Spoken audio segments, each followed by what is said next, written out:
énorme coup de théâtre. Enfin, le budget 2026 devrait être définitivement adopté demain à l'Assemblée nationale. Il était temps. Les députés se prononceront sur les deux dernières motions de censure déposées après le recours au 49-3, des motions portées par la France Insoumise et le RN qui devraient être rejetées. Le Premier ministre qui entend désormais ouvrir la phase 2 de son bail à Matignon, Arthur Delaborde. Sur la table, beaucoup de textes, projet de loi sur le logement, nouvel acte de décentralisation, actualisation de la loi de programmation militaire ou encore retour dès demain du dossier sensible de la fin de vie à l'Assemblée après un parcours difficile au Sénat. Pour autant, la marge de manœuvre est étroite, confie un proche du Premier ministre.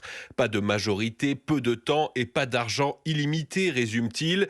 4 priorités se dégagent, la décentralisation, l'énergie, la défense et le soutien aux agriculteurs que Sébastien Lecornu a encore rencontré avant-hier. Les critères sont posés, souveraineté, indépendance, autonomie, pouvoir d'achat. Pas de grand soir en vue, plutôt du temps utile, du travail ingrat et surtout la gestion des crises qui couvent pour préserver, voire réparer le bilan d'Emmanuel Macron.